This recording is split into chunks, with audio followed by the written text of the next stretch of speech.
nation's power. What's next for the coronavirus maelstrom? Meat shortages. Bloomberg is reporting hundreds of National Guard personnel are being activated in Iowa as coronavirus sweeps through meat processing plants in a state that accounts for about a third of U.S. pork supply. Iowa Governor Kim Reynolds said 250 National Guard members have been moved to full-time federal duty status and could help with testing and contact tracing for workers at plants operated by Tyson Foods Incorporated and National Beef Packing Company, as the meat packing plants affected are stacking up nationwide. Coronavirus cases in Iowa's Black Hawk County have doubled in recent days to 356. And public health officials say 90% trace back to employees at this Tyson meatpacking plant. Their outbreak is not an isolated case. CBS News has confirmed COVID cases in at least 17 meat processing plants in 10 states, 13 of which have temporarily closed or are operating at reduced capacity. Back in 2013, when President Obama was re-engineering U.S.-China relations to reflect the emerging Chinese century, Obama made statements like the one published by the left-leaning think tank Brookings Institution, stating, "Obama understands that leadership comes with a price, and thus the United States cannot have leadership without strength. At the same time, he recognizes that the United States, quote, must be aware of the rise of emerging economies and its impact on the New World Order," end quote. Part of this era of Chinese handouts included the buyout of Smithfield Packing Company, the largest pig and pork producer in the world. Yes, folks, it's 300 years of tradition and taste you savor when you ask for a Smithfield barbecue, James River brand, at our refreshment center. And you taste and lose your mind.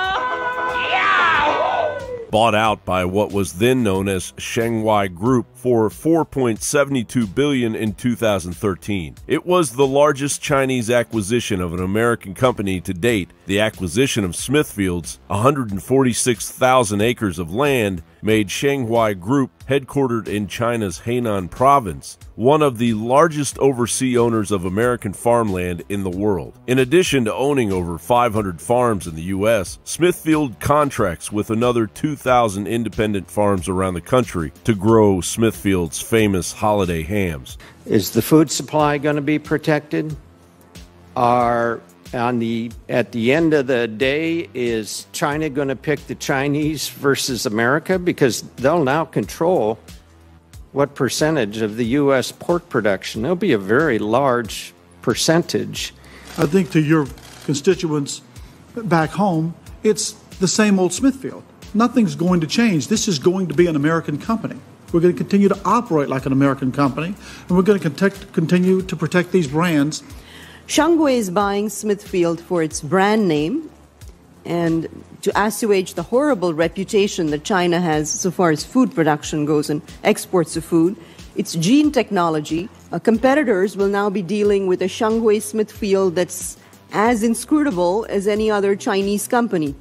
Any sorts of information will not be made public, for example. It'll go through that morass of Chinese dissemination. China's looking at this as an opportunity to feed their people. One of the concerns or questions I have is whether or not your brand, which will be put on Chinese pork, which has been less than stellar, is going to be a problem for your brand down the road. I have spoken to people in China, and this acquisition is being very carefully monitored.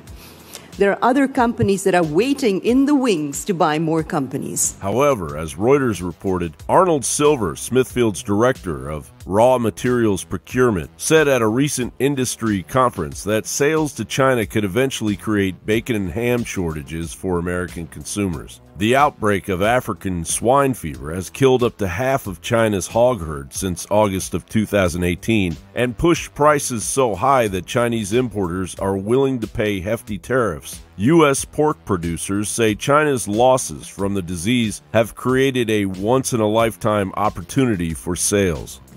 Officials in Shanghai are weighing in on the effects of thousands of dead pigs that have been discovered over the course of last week, and they've admitted that the quality of the drinking water was in fact affected. Shanghai authorities are going back on statements last week that the water in this river is safe to drink. More than 9,000 pigs have now been found floating down the Huangpu River. Initial water samples revealed trace amounts of a common pig virus, the novel coronavirus. Shanghai could insert local hogs and re-export processed food back to the U.S. under the Smithfield brand. The shipping off of American pork to China during a pandemic caused by the Chinese shouldn't sit well with any American. But now the World Food Program analysis shows also, due to the coronavirus, that an additional 130 million people could be pushed to the brink of starvation by the end of 2020.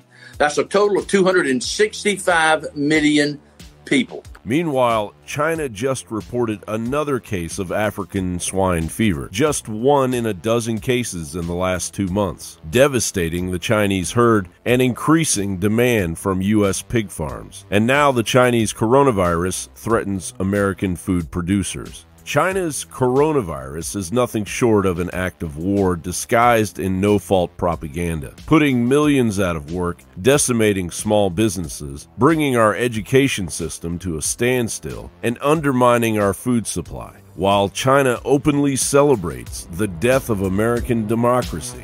John Bound reporting.